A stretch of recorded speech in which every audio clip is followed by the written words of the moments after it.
ناظرین صفاق بھیڑیے طاق میں بیٹھے ہیں، اسکول کی طالبات ہوس زدہ نظروں کی زد میں ہیں، بہنیں بیٹیاں تعلیمی اداروں میں بھی محفوظ نہیں۔ جنسی ہراسگی کے الزامات نے ایک بار پھر استاد کے تقدس کو گہنا دیا۔ نجی اسکول کے ایک اور واقعے نے مقدس پیشے کی حرکت کو داغدار کر دیا۔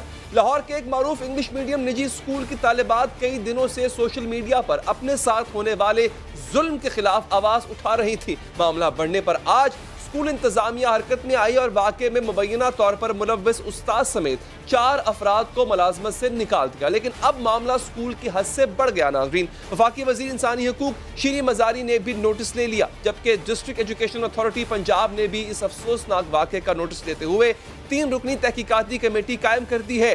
سوشل میڈیا پر نجی اسکول کی طالبات نے اسکول کے مرد استاد پر طالبات کو فحش تصاویر، پیغامات اور کلاس میں غیر اخلاقی حرکات کے الزام لگائے تھے۔ چند روز قبل سوشل میڈیا پر لاہور کے اس بڑے تعلیمی ادارے کی طالبات کی جانب سے اساتذہ پر جنسی طور پر ہراساں کرنے کے الزامات سامنے آئے تھے۔ چند طالبات نے جرأت کی تو مزید طالبات بھی سامنے آ گئیں اور انہی افراد کے خلاف ہراسگی کے واقعات پر زبان کھولی۔ ان الزامات کے مطابق یہ استاد تقریباً 4 سال سے نوجوان لڑکیوں کو اس قسم کی تصاویر اور تحریری پیغامات بھیجتے رہے اور اسکول کی تقریباً ہر شاخ کی طالبات کی جانب سے ان پر الزام لگایا جاتا رہا۔ جن اساتذہ پر الزامات لگائے گئے ان میں سے ایک کی نجی تصاویر کے اسکرین شاٹس بھی شیئر کیے گئے۔ طالبات کی جانب سے یہ دعویٰ کیا گیا کہ انہوں نے جب بھی اس استاد کے خلاف شکایت کی تو انتظامیہ نے نہ صرف اسے نظر انداز کیا بلکہ الٹا طالبات کو ہی شرمندہ کیا۔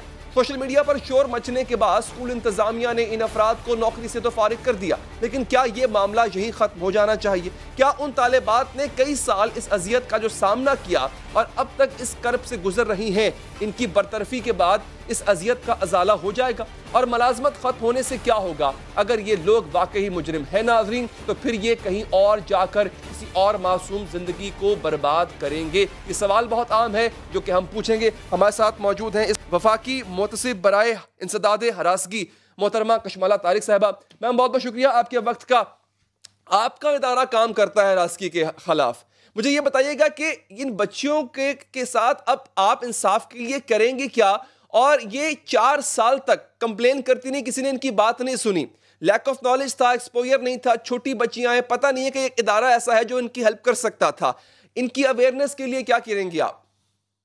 جی علی، آپ بالکل درست کہہ رہے ہیں۔ دیکھیں، اس وقت میں سمجھتی ہوں کہ سب سے بڑا جو پرابلم ہمیں آ رہا ہے وہ اویئرنیس کا ہے کہ لوگوں میں آگہی کیسے پیدا کی جائے کہ یہ ادارے موجود ہیں، اس پہ قوانین موجود ہیں، اور اس کے ساتھ ہی ساتھ یہ مسٹ ہے کہ ہر ادارے، چاہے وہ گورنمنٹ کا ادارہ ہو یا پرائیویٹ ادارہ ہو، وہاں پہ سیکشول ہراسمنٹ کمیٹی ہونا مسٹ ہے۔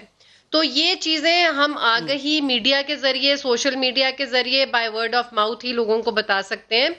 اور دوسری چیز یہ ہے کہ یہ مینڈیٹری ہے، ہمیں یہ لازم و ملزوم ہے، ہر اسکول، ہر کالج، ہر پرائیویٹ آرگنائزیشن، چاہے وہ تعلیمی ادارہ ہے یا غیر تعلیمی ادارہ ہے یا کام کی کوئی بھی جگہ ہے، تو وہاں پہ ہمارا کوڈ آف کنڈکٹ حکومت پاکستان کی طرف سے یہ لازم ہے کہ لٹکا ہونا چاہیے، آویزاں ہونا چاہیے، اور اس کے اوپر لوگوں کو، بچوں کو اپنے رائٹس کا پتہ ہونا چاہیے۔ اور اگر ان کو یہ پتا چل جائے کہ یہ آن لائن کمپلینٹ ہے، آپ کو وکیل ہائر کرنے کی بھی ضرورت نہیں ہے، 2 مہینے میں آپ کو فیصلہ ملے گا۔ 30 دن کے اندر اگر آپ اپنی ہراسمنٹ کمیٹی کے پاس جاتے ہیں تو ان کے اوپر یہ مینڈیٹری ہے کہ وہ 30 دن میں فیصلہ سنائیں۔ اگر وہ نہیں سناتے تو then they can complain to us. Now our organization is Federal Ombudsman Secretariat for Protection Against Harassment. ٹھیک ہے جی، ایک صوبائی، ہر صوبے میں ایک صوبائی اومبڈسمین بیٹھی ہوئی ہیں اور بیٹھے ہوئے ہیں، اور ہم فیڈرل پہ بیٹھے ہوئے ہیں۔ اب جس ادارے کی جہاں جورسڈکشن بنتی ہے وہ وہاں پہ کمپلینٹ کر سکتے ہیں۔ جو اگر تو کوئی فیڈرل نوعیت ہے، یعنی کہ کس کو ہمارے پاس آنے کا کون مجاوز ہے، کہ جو ایک سے زیادہ اگر آرگنائزیشن کے ڈپارٹمنٹس ہیں اور وہ ڈفرینٹ صوبوں میں ہیں تو وہ ہمارے پاس بھی آ سکتے ہیں اور وہ صوبائی محتسب کے پاس بھی جا سکتے ہیں۔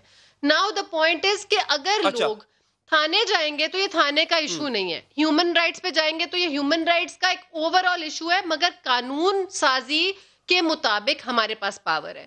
سو اگر وہ ہیومن رائٹس بھی جاتے ہیں تو they should direct the case to us, تاکہ جس نے ہراسیت کی ہے ہم اس کو کیفے کردار تک پہنچائیں اور سزا دیں, اور ہم ڈٹرمن کریں کہ اس کی ہیرسمنٹ ہوئی ہے کہ نہیں. میں عرض یہ کرنا چاہ رہا ہوں کہ یہ جو پرٹیکولر واقعہ ایک ہے, اس میں اب آپ کو کمپلین آنی چاہیے, کیونکہ اب تو یہ وائرل بھی ہو چکا ہے, it's all over the social media and mainstream media right now.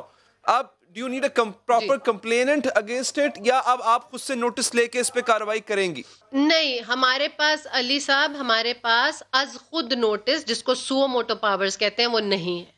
یا تو قانون کے اندر اس کے اندر ترامیم کی جائے اور ہمیں سو موٹو پاور دی جائے, کیونکہ آئے دن جب ہم اخبار میں ایسی خبر پڑھتے ہیں تو لوگ کہتے ہیں کہ آپ ایکشن لیں. ہم ایکشن نہیں لے سکتے جب تک کوئی کمپلیننٹ ہمارے پاس نہیں آتا کمپلینٹ لے کے. تو اب ہم نے بحریہ یونیورسٹی کا کیس کیا, کراچی یونیورسٹی کا کیس کیا. ٹھیک ہے, بہت بہت شکریہ کشمالہ صاحبہ, آپ کے وقت کا, پروگرام کا وقت بھی یہاں پر ختم ہو چاہتا ہے. دیجیے اجازت ناظرین, اللہ نے کے بعد.